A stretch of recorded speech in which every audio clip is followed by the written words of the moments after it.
Morning to all, myself Parul Jain. और आज हम डिस्कस करने वाले हैं फोटोसिंथेसिस इन हायर प्लांट का एक टॉपिक जो कि है C4 साइकिल, जिसको हम हैच-स्लैग साइकिल जानते हैं, के नाम से भी जानते हैं।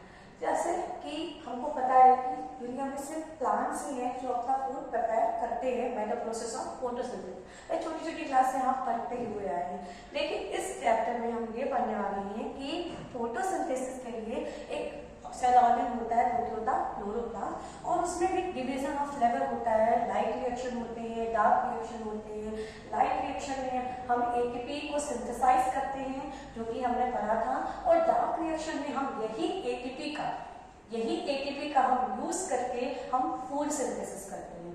तो C4 साइकिल वो साइकिल है जिसमें फूड का सिंथेसिस होता है, और अलग अलग साइकिल भी चलती हैं, जैसे कि C3 साइकिल होती है, वो भी होती है, C4 साइकिल भी होती है, C2 साइकिल भी होती है, और CAM साइकिल होती है।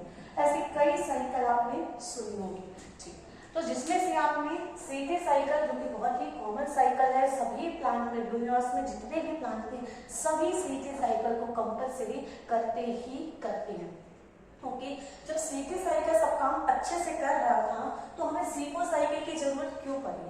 हम ये C4 साइकिल क्यों पढ़ रहे हैं? जब हम कह रहे हैं कि C3 साइकिल कंपल्सरी होता ही होता है, तो ये C4 cycle, C2 cycle, CAM cycle की जरूरत क्यों पड़ी? ठीक है, चलते हैं। C3 साइकिल में एक एंजाइम होता है, बहुत छोटे रूप में अपन समझेंगे, जो रुबिस्को एक एंजाइम होता है। ठीक, तो ये सारी चीजों को हम जानेंगे। इससे पहले अब हम फोकस करते हैं C4 साइकिल। ठीक, तो स्टार्ट करते हैं। पहला पॉइंट, C4 साइकिल को हम हैच-स्लैग पाथवे भी कहते हैं। अच्छा, अब ये 4 ही क्यों बोल रहे हैं? इसको और कोई नाम भी तो दे सकते थे, C10, C20, C80, C100, कुछ भी तो बोल सकते थे। इसके पीछे भी एक रीजन है। The first reason is first stable compound. पहला स्टेबल जो कंपाउंड होता है वो 4 कार्बन का होता है। तो first point is first stable compound is 4 carbon, यानी ये 4 कार्बन का एक कंपाउंड होता है जो पहला स्टेबल होता है। दैट इज OAA, शॉर्ट में बोलते हैं। फुल फॉर्म है ऑक्सैलिक एसिटिक एसिड, जिसके लिए हम इसको C4 साइकिल कहते हैं। ओके, अब इसमें पूछता है कि ये करते कौन से प्लांट हो जाए? तो देखिए C3 साइकिल सारे प्लांट करते हैं, तो ये कौन से है कि कुछ अलग प्लांट होंगे जो करते होंगे? यस। तो दूसरा पॉइंट हमारे यहाँ पे आता है। दूसरा पॉइंट है कि occur in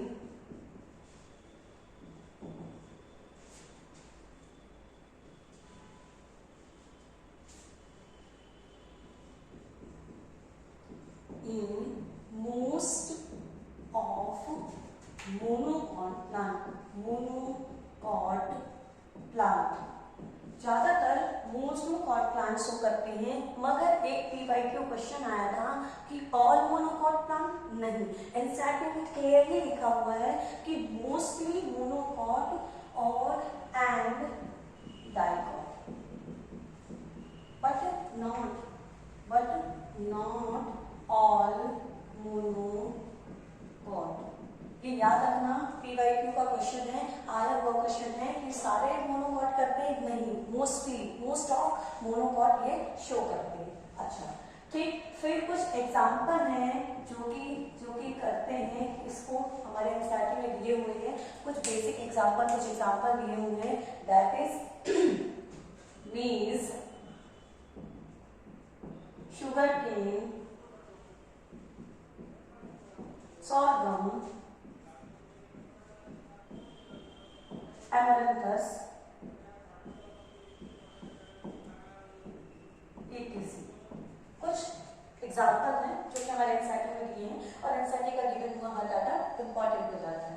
ओके, फिर एक नेक्स्ट पॉइंट पे चलते हैं। इस पे कहता है कि ये फोटोसिंथेसिस करने के लिए, ये फूड सिंथेसिस करने के लिए C4 साइकिल होती कहाँ है? तो हमने क्या किया क्लोरोप्लास्ट में नहीं, क्लोरोप्लास्ट में कहाँ होती है और ये किस जगह में होती है, तो C4 cycle site is partially in bundle sheet and partial in mesophyll।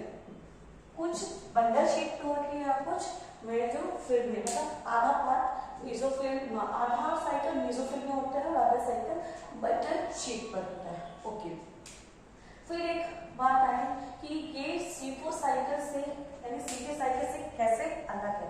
ठीक है, तो एक तो प्रॉब्लम है कि जो हमारा रुबिस्को एंजाइम होता है, रुबिस्को एंजाइम जो बायोस्फीयर में सबसे ज्यादा पाया जाने वाला एंजाइम होता है, जो कि हमारे C3 साइकिल में मेन इंपॉर्टेंट रोल प्ले करता है, ये दो कंडीशन में ये इनएक्टिव हो जाता है।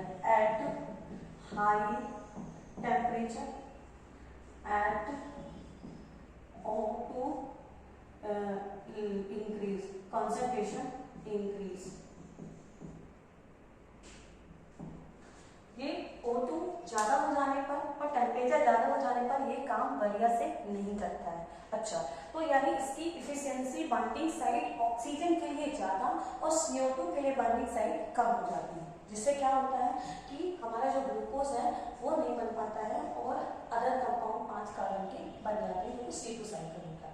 अच्छा, तो इसके लिए हमने क्या किया कि हाई टेम्परेचर में ये काम नहीं करता, तो हमने क्या किया स्पेशल अरेंजमेंट कर दिया, जिसको हम कहते हैं क्रेंज एनाटॉमी।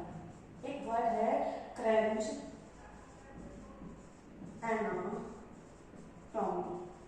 क्रेंज एनाटॉमी, इसका मतलब क्या है, ये इसमें स्पेशल है, C3 प्लांट C4 से कैसे अलग है, तो उसके पीछे एक रीजन है क्रेंज एनाटॉमी, जो कि इसके कारण इसमें वस्कुलर बंडल का यानी बंडल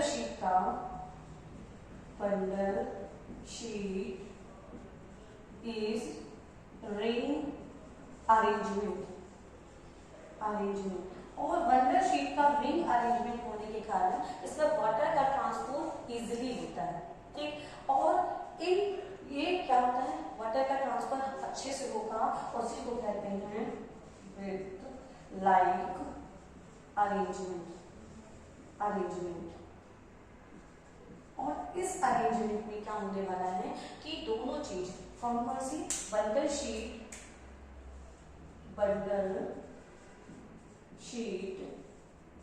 एंड मेसोफिल दोनों अरेंज होंगे और इन दोनों के अरेंजमेंट में डिवीजन ऑफ लेबर होता है। डिवीजन ऑफ लेबर होने से क्या होगा कि आपस में इनका काम बटा रहेगा, आधा काम मेसोफिल में होगा और आधा काम बंडल शीट पर होगा। अच्छा, फिर इसमें बोलता है कि इंटरसेलुलर स्पेस इसमें नहीं होता है, लिख सकते हैं ये zigzag arrangement, no intercellular space, no intercellular space, इनके पास इंटरसेलुलर स्पेस नहीं होता है, ठीक वॉल होती है। ठीक, अब इसका स्ट्रक्चर बना लेते हैं अपन, क्रेंज एनाटॉमी अगर हमने पढ़ा है तो इसका स्ट्रक्चर बना लेते हैं कि कैसा होगा। तो अगर आपने एनाटॉमी चैप्टर को पढ़ा होगा और लीफ की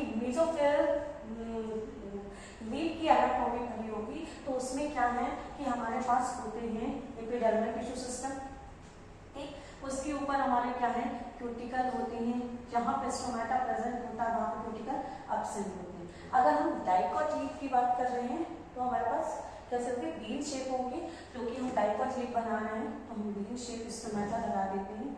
ठीक, हमारे ये एपिडर्मल लेयर हो गई, नीचे भी बना देते हैं, एपिडर्मल सिस्टम हो गया, और इसके ऊपर ये हमारी क्यूटिकल हो गई।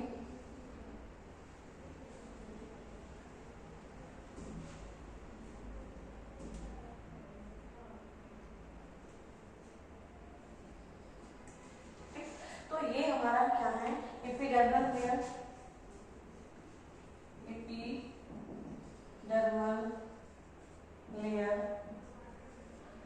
ये हमारी आउटर साइड हो गई, अब एक्सियल सरफेस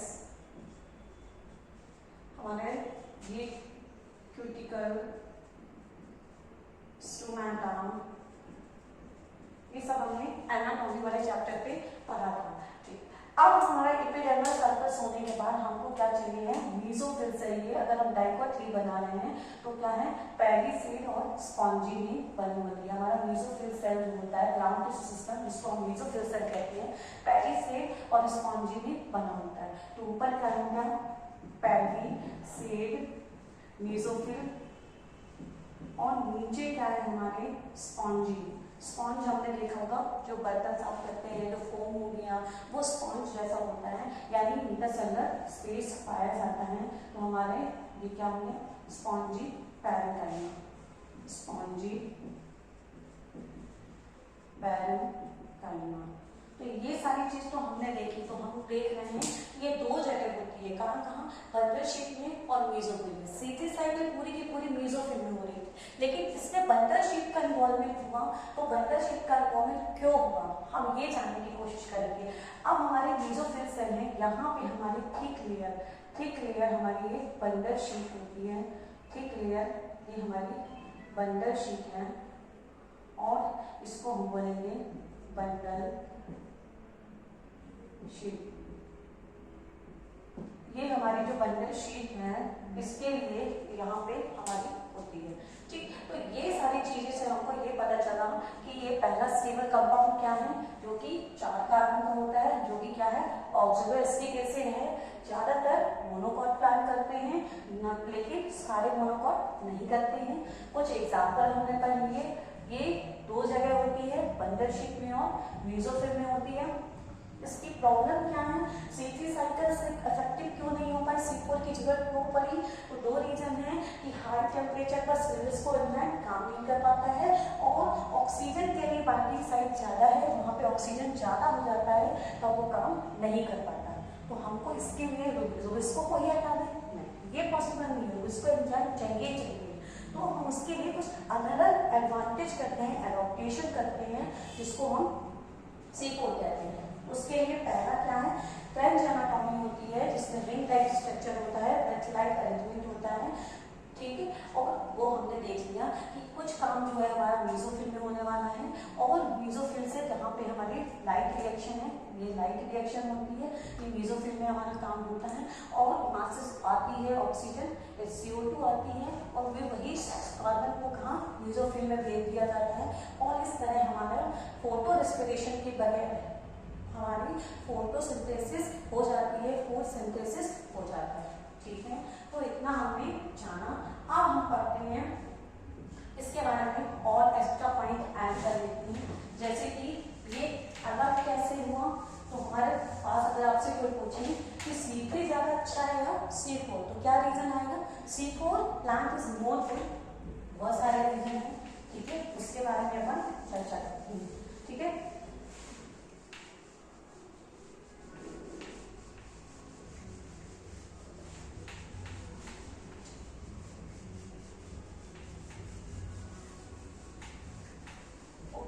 तो अब हम डिस्कस करते हैं कि किस तरह हमारा कैसे how C4 plant is more good than C3 plant. पहले एक बार हम साइकिल बना लेते हैं, फिर हम लास्ट में कंक्लूजन के फॉर्म में पढ़ते हैं कि कैसे ये ज्यादा बेटर है। तो सबसे पहले हमारा क्या है, 3 कार्बन का कंपाउंड आता है, जो कि क्या है, PEP, phosphoenol pyruvate. Phosphoenol pyruvate PEP, जो कि कितने कार्बन का होता है, 3। बहुत इंपॉर्टेंट क्वेश्चन है ये, बहुत इंपॉर्टेंट है। कई बार पूछा जाता है कि पहला कंपाउंड क्यों है, कौन है जो आता है वो 4 कंपाउंड का पहला स्टेबल कंपाउंड। तो लोग ऑक्सीजोएस्टिक एसिड कह देते हैं, नहीं, पहला कंपाउंड कितना, 3 कार्बन का है। अब ये क्या करेगा, अब ये पेप्टेज फॉस्फोइनॉल पायरुवेट कार्बोक्सिलेज एक एंजाइम है, पेप्टेज जो जुगुलिस्को आता था उसके जगह पे यहाँ पे कौन आएगा, पेप्टेज एंजाइम आएगा और इसके प्रेजेंस में एटमॉस्फेयर से CO2 आएगी और इस प्रोसेस को हम कहेंगे कार्बोक्सिलेशन, यानी यहाँ पे कार्बोक्सिलेशन होगा। और ये जो 3 कार्बन का है इसमें एक CO2 आ जाने से ये क्या बन गया, OAA यानी ऑक्सैलोएसिटिक एसिड, जो कि कितने कार्बन होगा, 4, जिसके लिए इसको C4 साइकिल कहते हैं। अच्छा, तो यहाँ पे हमने बना लेना है कि आधी साइकिल जो है हमारी जो कि बंडल शीट पे होनी है और आधी हमारी कहाँ है, मेसोफिल में होनी है। ठीक है, तो चलिए बना लेते हैं। बनाने के लिए हम काम मेसोफिल, ये सारा काम कहाँ हो रहा है, मेसोफिल्स में हो रहा है और ये हमारा क्या है, बंडल शीट पे हो रहा है। ठीक, अब यहाँ से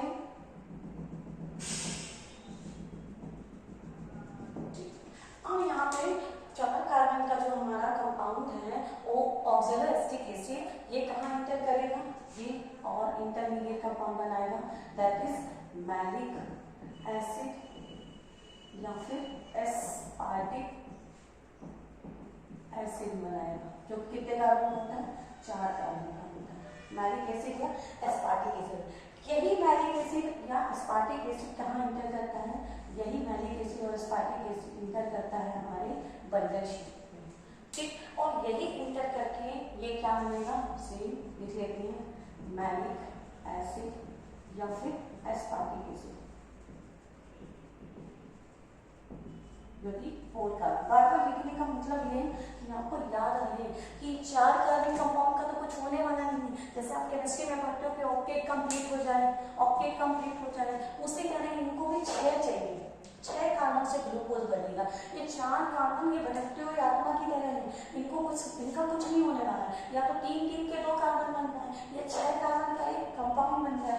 तो अब ये क्या करेगा, ये मैलिक एसिड यहाँ से इसको एक CO2 दे के इसको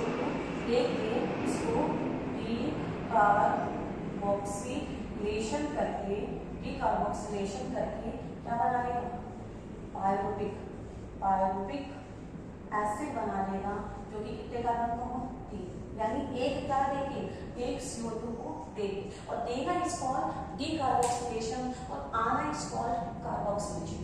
ठीक है, डीकार्बोक्सिलेशन किया, 3 कार्बन का बनाया, यही पायरुविक एसिड कहाँ चला जाएगा, यही पायरुविक एसिड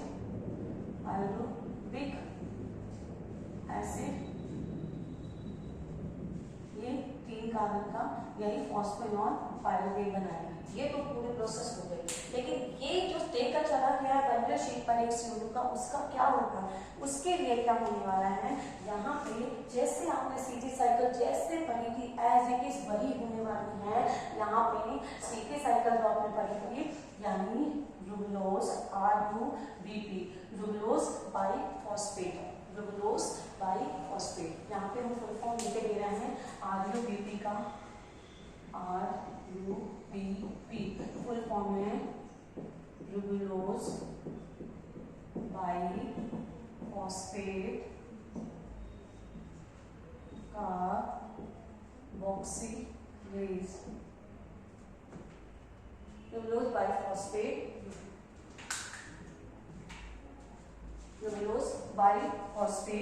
अच्छा, दूसरा फुल फॉर्म जो आपको पहले पड़ेगा रूबिस्को का, इसका जो एंजाइम है रूबिलोज बाइफॉस्फेट कार्बोक्सिलेज। ठीक, तीसरा जो फुल फॉर्म आपको यहाँ पे पेप्टेज का मैंने बोला था, ये लिख देते हैं, पेप्टेज फॉस्फोइनॉल पायरुवेट कार्बोक्सिलेज। ठीक है, तो इस तरह से हमारे ये 3-4 फुल फॉर्म है जो कि आ गए। अब ये क्या करेगा, ये जो RUBP है, ये कि जो कि सीधी साइकिल हमारी आई, जो कि क्या है, पहला जो CO2 को एक्सेप्ट करता है वो कितने कार्बन का होता है, 5 कार्बन का होता है। और ये एक CO2 को एक्सेप्ट करता है और ये एक्सेप्ट करना इज कॉल्ड, ये पहला प्रोसेस इज कॉल्ड कार्बोक्सिलेशन। और कार्बोक्सिलेशन करके पहला स्टेज जो होता है जिसको कहते हैं कार्बोक्सिलेशन, किसके प्रेजेंस में करता है, तो आंसर रूबिस्को एंजाइम के प्रेजेंस में करता है। और एक CO2 जो यहाँ से आया ये यहाँ हो गया और 5 और एक CO2 के ऐड बनाने से हो जाता है 6, जो कि 6 नहीं बनता डायरेक्ट PGA, फॉस्फोग्लिसरिक एसिड। लिखते हैं फॉस्फोग्लिसरिक एसिड, जो कि कितने कार्बन का है, 3 कार्बन का होता है। तो हमारे पास 3 कार्बन के 2 कंपाउंड हो गए, 3 कार्बन के लिए 6 जो लिखना है, 5 और एक 6। बहुत बच्चे नहीं समझ पाते हैं कि ये 6 3 कार्बन के कैसे हो गया।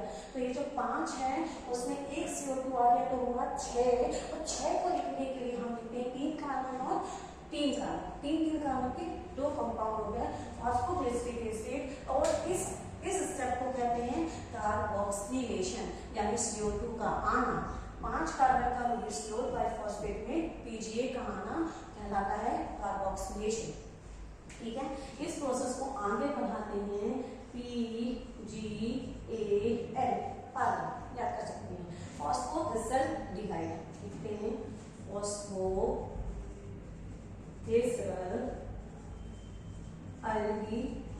फॉस्फोग्लिसरल्डिहाइड। ठीक है, ये भी सेम 3 कार्बन के 2 मॉलिक्यूल होते हैं जिसको हम ट्रायोस फॉस्फेट भी बोलते हैं। और ये वापस ये प्रोसेस साइक्लिक प्रोसेस है, ये वापस चला जाता है। तो इस प्रोसेस में हमको लगते हैं ATP। तो कितने ATP लगते हैं, 2 ATP, जो कि होते हैं 2 ADP प्लस 2 इनऑर्गेनिक फॉस्फेट, और लगते हैं 2 NADPH2, जो कि रिड्यूस होते हैं 2 NADP में रिड्यूस हो जाते हैं। अच्छा, इस स्टेप को कहते हैं रिडक्शन। ये सेकेंड स्टेज है, इसको कहते हैं रिडक्शन। पहला स्टेज कार्बोक्सिलेशन, दूसरा स्टेज जिसको कहते हैं रिडक्शन, और तीसरा स्टेज कह रहा है कि साइकिल है। और साइकिल का मतलब होता है कि जहां से शुरू हुई है वहीं पे खत्म होगी। और साइकिल को खत्म करने के लिए, इस साइकिल को पूरी करने के लिए ये फिर से वापस जाने के लिए क्या करना, मैं नहीं जा रहा। यहाँ से हमारा ग्लूकोज अगर 6 बार चल रही है तो यहाँ से हमारा ग्लूकोज रिलीज हो जाता है। और इस स्टेप को, लास्ट स्टेप को कहते हैं रीजनरेशन। इस लास्ट स्टेप को कहते हैं रीजनरेशन। और इस स्टेप में भी चाहिए हमको एक ATP, जो कि ADP प्लस इनऑर्गेनिक फॉस्फेट में टूट जाती है। इस तरह हमारी ये पूरी की पूरी C4 साइकिल चलती है। ठीक है, तो इस तरह हमारी पूरी की पूरी C4 साइकिल चलती है। और हमको एक बार लास्ट में समराइज कर लेते हैं कि C4 साइकिल में क्या होता है, कैसे C4 साइकिल ज़्यादा अच्छी है। तो पहला आंसर है कि हम सबसे ऊपर हम ऐसे याद करते हैं, बहुत इजी हो जाएगा अगर हम इस तरह याद करेंगे कि हम अगर रूबिस्को को आगे रखते हैं, जो कि यहाँ रखते हैं, तो ये क्या करता है, रूबिस्को के पास O2 और CO2 दोनों है। एक रूबिस्को है, हम बच्चों को ऐसे पढ़ाते हैं कि रूबिस्को एक ऐसे अंकल भी हैं, उनके सामने 2 चीजें हैं। एक कोई लड़का है या लड़की है, उसके सामने 2 लोग रहते हैं, एक ऑक्सीजन और एक CO2। तो वो क्या करता है, CO2 को छोड़ देता है, ऑक्सीजन को कहता है अच्छा।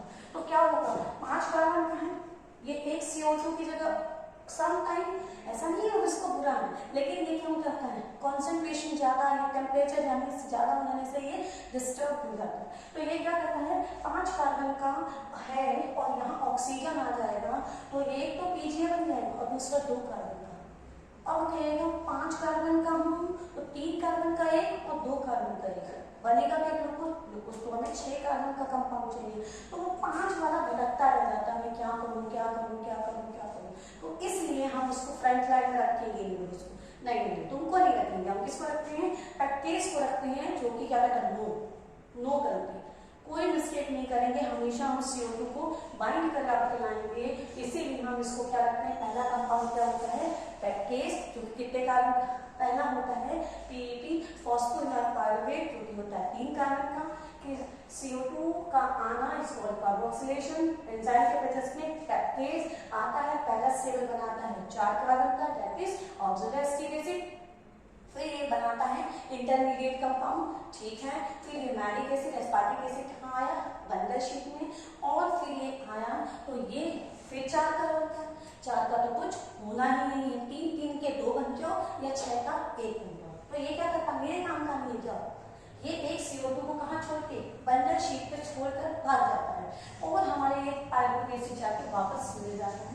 और ये जो छोड़ देता है CO2 उसको कहते हैं डीकार्बोक्सिलेशन, और ये छोड़ देता है और जो हमारे बंदर शीट में होता है रूडोज बाइफॉस्फेट ये पकड़ लेता है, 5 जोड़े 6 और PGA बन जाएगा 2 कार्बन 2 मॉलिक्यूल। और इस प्रोसेस को पहला स्टेप कार्बोक्सिलेशन, दूसरा रिडक्शन, 2 ATP 2 NADP लगते हैं और ये फिर PGA बन जाता है। ये वापस ले जाता है, क्या होता है, एक ATP चाहिए तब ये वापस जाएगा जिसको कहते हैं रीजनरेशन, और ऐसे 6 बार चलती है।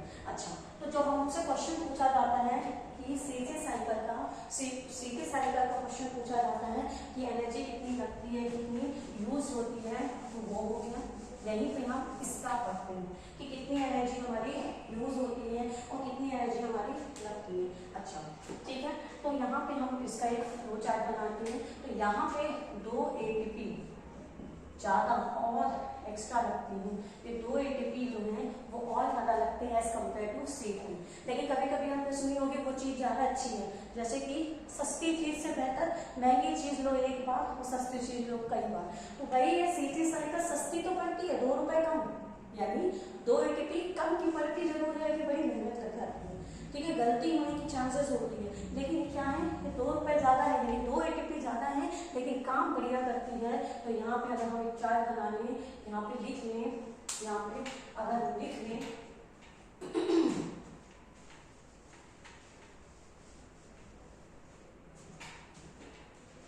यहाँ पे अगर हम बनाते हैं कि नंबर ऑफ साइकिल कितनी हुई और ATP यूज्ड कितने हुए, NADP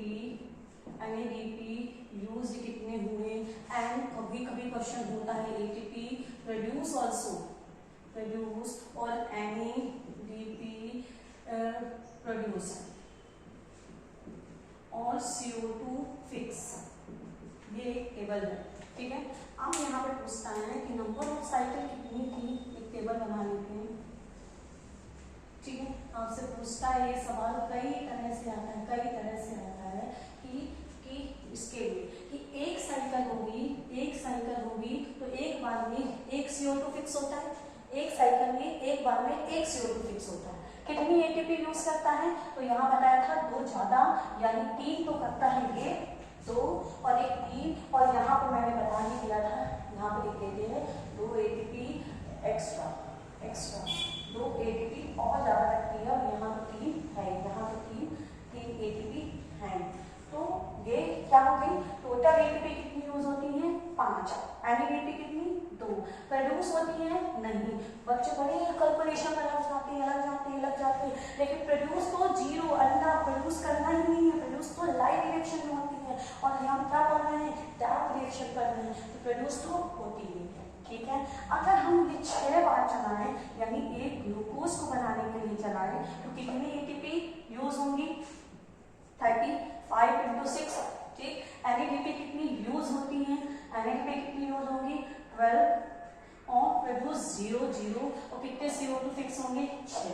अच्छा, ये तो हुआ इजी सवाल। लेकिन अगर कोई आपको ये मोनोसेक्राइड हो, अगर डाइसेक्राइड में दे दे ग्लूकोज फ्रक्टोज लैक्टोज कह दे, लैक्टोज अगर कह दे तो लैक्टोज कितना होता है 12 कार्बन का कंपाउंड होता है, यानी ग्लूकोज प्लस गैलेक्टोज होता है। तो हमको बायोमोलेक्यूल अगर नहीं पढ़ा है तो दिक्कत हो सकती है। तो बायोमोलेक्यूल से ये लिंक है कि हमको कितने कार्बन चाहिए 6 कार्बन के 2 यानी 12 कार्बन चाहिए, यानी कितने बार होगी 12 बार होगी, तो कितना 12 × 5 कर देंगे, हमारा आंसर आ जाएगा, ठीक। और हमारे यहाँ है कि कितने 12 × 2 कर देंगे, यानी हमारे हर साइकिल में 2 लगती हैं, 24 हो जाएगी। और ये प्रोड्यूस 0 0 और कितने CO2 फिक्स करेगी 12। तो ऐसे अगर आपको कई क्वेश्चन बना के दें, ये तो 1 मॉलिक्यूल ऑफ लैक्टोज का था, अगर पहले 2 मॉलिक्यूल लैक्टोज तो कितनी हो जाएगी 24। और आपको कैलकुलेशन इजी करने के लिए याद रखना ना, इंटू 5 करते जाना, इंटू 2 करते जाना, प्रोड्यूस कभी नहीं होती, एक बार में एक CO2 का फिक्सेशन होता है। ठीक है, तो अब इसके आगे हम थोड़ा सा 2-4 पॉइंट और डिस्कस करेंगे, इसके बाद ये टॉपिक अपना पूरा हो जाएगा। ठीक, तो इसके लिए हम 2-4 पॉइंट है कि हमारा C3 साइकिल से C4 साइकिल कैसे बेटर है। ठीक है, तो कैसे बेटर है इसके लिए यहाँ पे लिखते हैं, एक तरफ लिख लेते हैं बंडल शीट और यहाँ लिख लेते हैं मेसोफिल। ठीक, 2 चीज लिख लेते हैं। तो बंडल शीट गिरती है, मेसोफिल सेल है, यहाँ पे ऐसे लिखते हैं। यहाँ पे ऐसे इसी को ही बना के लिखते हैं, इजी रहेगा। ठीक है, तो यहाँ पे लिखते हैं ये जो कि हमारा मेसोफिल सेल था, और ये हमारा बंडल शीट था। अच्छा, मेसोफिल सेल में हमारे पास क्या ज्यादा होता है, हमारे पास पेप्केस एंजाइम ज्यादा होता है और रुबिस्को नहीं होता या कम होता है।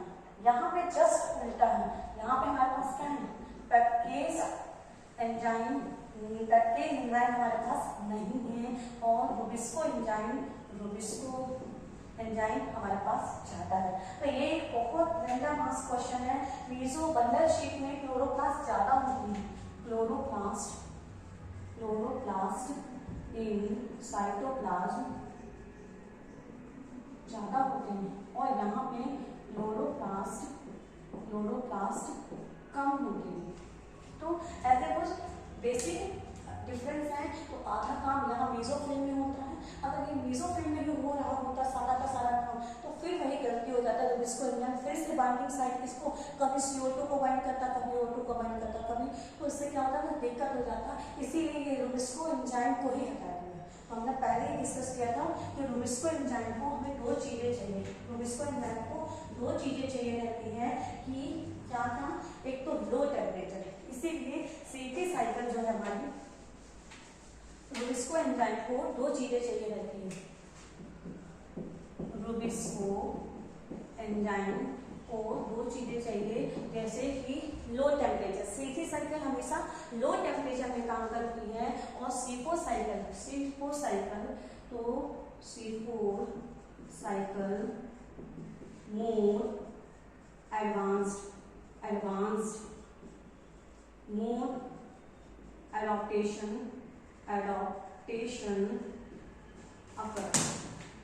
एडॉप्टेशन अपर, ये ज्यादा एडवांस है, ज्यादा एडॉप्टेशन हुआ। कैसे एडॉप्टेशन हुआ, बाई क्रंच एनाटॉमी शो करता है, पहला रीजन। दूसरा, no or less photorespiration, photorespiration यानी एक नॉर्मल भाषा में बोली तो photorespiration is all plant की गलती। यही रुबिस्को एंजाइम कभी O2 CO2 पर ले आता है, जिसको फोटो रेस्पिरेशन कहते हैं, जिसको C2 साइकिल भी कहते हैं। तो यानी C4 साइकिल फोटो रेस्पिरेशन नहीं करता है या ना के बराबर है। कैन टॉलरेट हाई टेम्परेचर, ज्यादा टेम्परेचर को भी ये हाई कर लेता है। CO2 बाइंडिंग इफिशियंसी मोर, और CO2 को बाइंडिंग ज्यादा रहेगी तो ज्यादा प्रोडक्टिविटी होगी, मोर प्रोडक्टिविटी, ज्यादा प्रोडक्टिविटी होगी, ज्यादा मोर फास्ट, ज्यादा फास्ट होता है, ज्यादा प्रोडक्टिविटी होता है। माना कि 2 ATP ज्यादा रखते हैं इसमें और NADP सेम, 2 ATP ज्यादा रखते हैं लेकिन ज्यादा अच्छी प्रोडक्टिविटी होती है। और ज़्यादा फास्ट होती हैं, ज़्यादातर मोनोकॉट प्लांट शो करती हैं और इसमें फोटो रेस्पिरेशन जिसको हम कह सकते हैं C2 साइकिल या प्लांट की गलती वो बिल्कुल भी नहीं होती है। तो कंक्लूजन हमारे पास है कि ये ज़्यादा बेहतर होती है C4 साइकिल। तो हम यहाँ पे कंक्लूजन पे आते हैं कि यहाँ पे हमारा कंक्लूड होते हैं, यहाँ पे हम कंक्लूड करते हैं कि C4 cycle is more better than C3 cycle. C3 cycle होगी ही होगी। बहुत सारे बच्चे कहते हैं कि C3 साइकिल अलग है, C4 में C3 क्यों आनी? नहीं, C3 साइकिल तो बेसिक नहीं, वो तो रहेगी ही रहेगी। उसको करने के लिए यानी उसको CO2 चाहिए रहता है, इसलिए हम स्पेशल एडॉप्टेशन करते हैं। यानी एक लाइन में अगर बोल सकिए what is C4 cycle? Special adaptation in some plant, in mostly monocot plant, in which no photorespiration occur, या very less amount of photorespiration occur।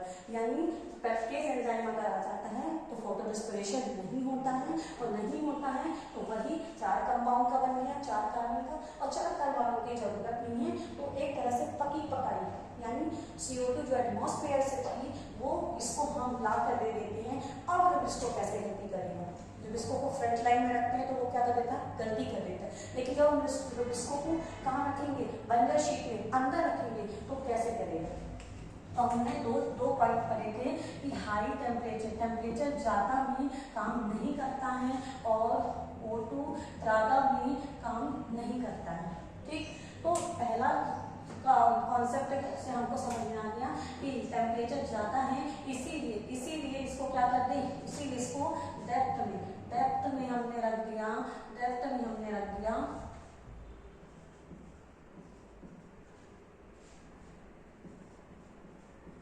ठीक, जिससे हमने इसको नीचे डेप्थ में रख दिया कि यहाँ पे टेम्परेचर कम है, इससे इसको एंजाइम काम कर रहा है और ऑक्सीजन ज़्यादा भी काम नहीं करता है। तो यहाँ पे ऑक्सीजन है ही नहीं, ये बहुत अंदर है, यहाँ पे CO2 है तो CO2 भी ले लिए और टेम्परेचर भी कम कर दिए। अब तो इसको एंजाइम काम करेगा ना, और इतने सारे एडॉप्टेशन करने में हमको नुकसान क्या हुआ? 2 ATP का हुआ, लेकिन 2 ATP हमने ज़्यादा दिए लेकिन प्रोडक्टिविटी हमें ज़्यादा हुई। इस तरह हमारा C4 साइकिल पूरा हुआ। Thank you.